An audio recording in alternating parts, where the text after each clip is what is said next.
اعوذ باللہ من الشیطان الرجیم بسم اللہ الرحمن الرحیم۔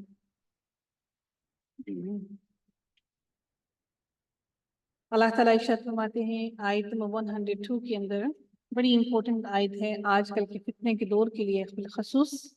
اللہ تعالیٰ ارشاد فرماتے ہیں وَاتَّبَعُوا مَا تَتْلُو الشَّيَاطِينُ عَلَى مُلْكِ سُلَيْمَانَ، اور وہ اس چیز کے پیچھے لگ گئے جسے شیاطین سلیمان علیہ السلام کی بادشاہت میں پڑھا کرتے تھے۔ اور یعنی یہ لوگ جو لوگ تھے اس وقت بنی اسرائیل کے، وہ اس کے پیچھے لگ گئے جو سیدنا سلیمان علیہ السلام کی حکومت میں لوگ کیا کرتے تھے۔ یہ جو جادو ہے یہ حضرت سلیمان علیہ السلام کی حکومت میں اس وقت میں ایجاد ہوا تھا، اس سے پہلے جادو نہیں تھا۔ تو اس وقت شیاطین جو ہے وہ سب سے زیادہ کام کیا کرتے تھے، جادو کیا کرتے تھے، اور اللہ تعالیٰ نے ہر قوم کو اسی چیز سے آزمایا جس چیز کے اندر وہ قوم مبتلا ہوا کرتی ہے۔ تو اللہ تعالیٰ نے اس قوم کو بھی اللہ تعالیٰ نے اسی جادو سے ہی آزمایا، اور اللہ تعالیٰ کی حکمت ہے کہ یہ کوئی چیز انسان کے لیے نفع بخش ہوتی ہے اور کوئی چیز انسان کے لیے نقصان دہ بھی ہوتی ہے، اور اللہ تعالیٰ اسی چیز سے اللہ تعالیٰ نے یہودیوں کو بھی ایسے ہی آزمایا۔ اور یہ لوگ اللہ تعالیٰ کی کلام کو سیکھنے کی بجائے اس چیز کو سیکھنا شروع ہو گئی جو کہ حضرت سلیمان علیہ السلام کی بادشاہت کے وقت بہت عام تھا۔ تو اللہ تعالیٰ فرماتی ہے کہ اور یہ لوگ یہودی اہل یہود یہ کہا کرتے تھے کہ حضرت سلیمان علیہ السلام نعوذ باللہ کہ وہ جادوگر ہیں، اور اللہ تعالیٰ نے جادوگروں کو کفر کے برابر شریک کیا اور انہوں نے کافر قرار دیا۔ تو اللہ تعالیٰ نے ان کی اس بات کا جواب دیتے ہوئے ارشاد فرمایا ہے کہ وما کفر سلیمان، کہ یہ لوگ پہلے تو یہ کہا کہ یہ لوگ اس چیز کی پیروی کرنے لگے جو کہ شیاطین پڑھا کرتے تھے حضرت سلیمان علیہ السلام کی بادشاہت کے وقت۔ وہ کیا پڑھا کرتے تھے؟ جادو کیا کرتے تھے۔ تو اللہ تعالیٰ فرماتی ہے وما کفر سلیمان، کہ سلیمان علیہ السلام نے کفر نہیں کیا، وہ جادوگر نہ تھے، اور نہ ہی انہوں نے کفر کیا۔ شیاطین نے یہودیوں کو جادو سکھانے کے لیے یہ دھوکہ دیا تھا کہ سلیمان علیہ السلام کی بادشاہت اسی جادو کے زور پر چلتی تھی اور وہ اسی جادو پر عامل تھے۔ اللہ تعالیٰ نے واضح فرمایا ہے کہ سیدنا سلیمان علیہ السلام نے کفر نہیں کیا، یعنی وہ قطعاً جادوگر نہیں ہیں، انہوں نے نہ ہی جادو کو سیکھا ہے۔ اور یہاں پر واضح طور پر اللہ تعالیٰ اس بات کا جواب دیتے ہوئے ارشاد فرما رہی ہیں، اور آگے مزید اس کو الیبوریٹ کر رہی ہیں کہ بلکہ ان کے بارے میں بیان کر رہی ہیں جو جادوگر تھے، جو جادو کرنے والے تھے۔ اللہ تعالیٰ فرماتے ہیں کہ وَلَكِنَّ الشَّيَاطِينَ كَفَرُوا، بلکہ شیاطین نے کفر کیا کیونکہ انہوں نے جادو کیا۔ شیاطین کفر کے ارتکاب ہوئے، اور وہ جادو سیکھتے بھی ہیں اور سکھاتے بھی ہیں۔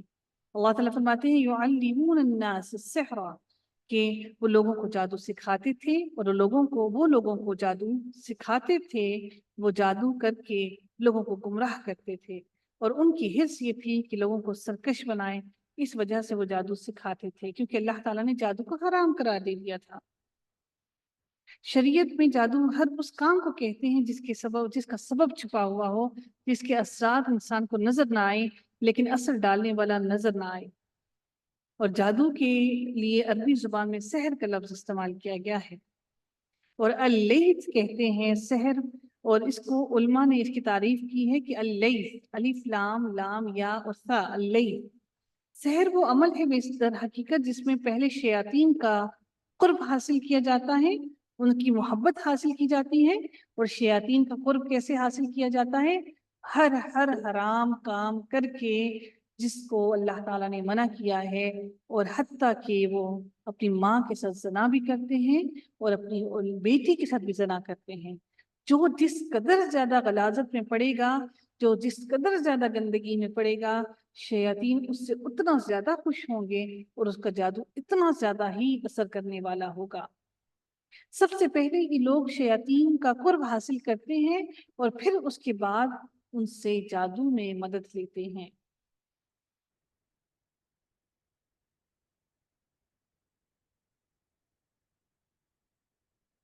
جو جادو ہے وہ انسان کو تندرستی سے بیماری کی طرف ڈال دیتا ہے۔ ایسا نہیں ہے کہ جادو برحق نہیں ہے، جادو ہے، برحق ہے، اور اگر نہ ہوتا تو اللہ تعالیٰ قرآن مجید میں نہ فرماتے ایسے۔ اور یہ لوگ جادو سکھاتے تھے، اور جادو کبیرہ گناہ ہے۔ نبی کریم صلی اللہ علیہ وسلم نے فرمایا 7 مہلک گناہوں میں سے بچو۔ صحابہ کرام نے عرض کیا وہ کون سے ہیں؟ رسول اللہ صلی اللہ علیہ وسلم نے فرمایا اللہ کے ساتھ شرک کرنا، جادو کرنا، ناحق کسی کی جان لینا جو اللہ تعالیٰ نے حرام کیا ہے، سود کھانا، یتیم کا مال کھانا، جنگ کی دن پیٹھ پھیرنا اور پاک دامن غافل مومن عورتوں پر تہمت لگانا۔ نبی کرم صلی اللہ علیہ وسلم نے ان سب کو گناہ کبیرہ کہا ہے۔ اور یہ جادو جو انسان کرنے والا ہے، جادو کرنے والا اور کروانے والا دونوں کافر ہیں۔ نبی کرم صلی اللہ علیہ وسلم نے جادو کے بارے میں یہ بھی فرمایا، وہ شخص ہم میں سے نہیں جو بدفعلی کرے یا اس کے لیے بدفعلی کی جائے، یا جو کہانت کرے یا جو کہانی بیان کرے یا اس کے لیے کہانت کی جائے، یعنی وہ جادو بھی کرے، یا جادو کرے یا کروائے، یا جو جادو کرے یا اس کے لیے جادو کیا جائے۔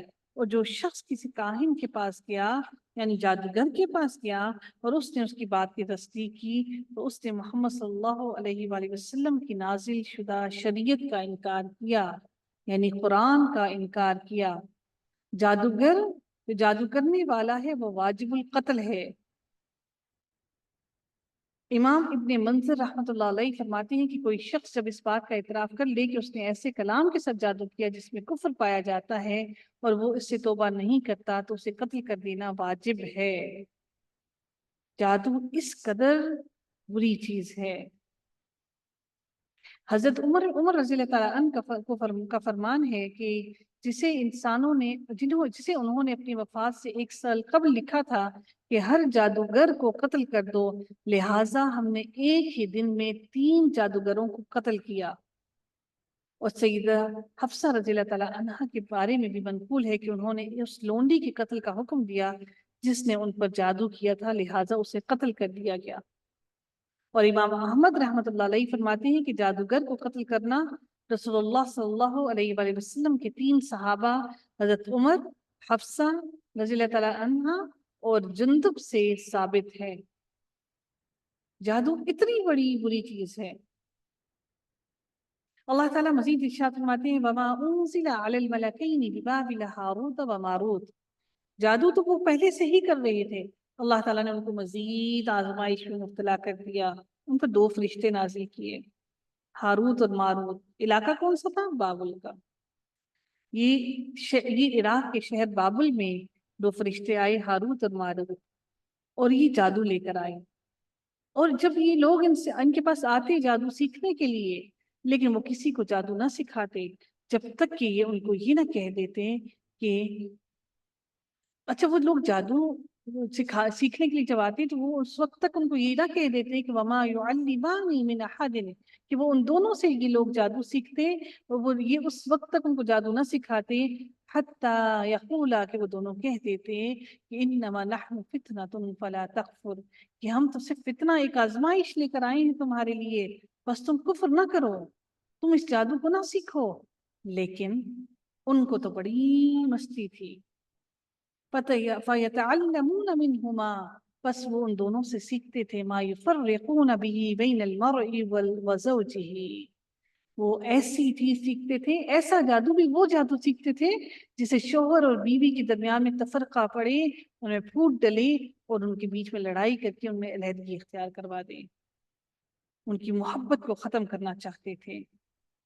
اور یہودیوں نے یہ کام بہت زیادہ کیا، آج مسلمانوں میں بھی یہ کام بہت عام ہے۔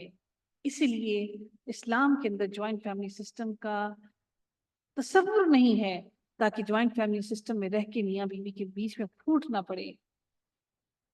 رسول اللہ صلی اللہ علیہ وآلہ وسلم نے فرمایا، مسلم کی حدیث 2813 ہے کہ ابلیس اپنا تخت پانی پر رکھتا ہے، پھر اپنے لشکروں کو عالم میں فساد کرنے بھیجتا ہے، اس سے مرتبہ میں زیادہ قریب وہ ہوتا ہے جو بڑا فساد ڈالے۔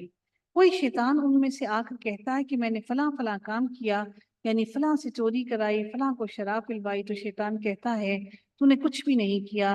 پھر کوئی آ کر کہتا ہے کہ میں نے فلاں کو نہ چھوڑا، یہاں تک کہ جدائی کرا دی اس میں اور اس کی بیوی میں، تو اس کو شیطان اپنے پاس کر لیتا ہے اور اس کو کہتا ہے کہ ہاں تم نے بڑا اچھا کام کیا، اور اس کو گلے لگا کر اپنے ساتھ چپکا لیتا ہے۔ شیطان کے لیے سب سے بہترین کام یہی ہے۔ اور وہ جو سیکھتے تھے وہ سیکھتے تھے وما ہم بضارین بہ من احد الا باذن اللہ،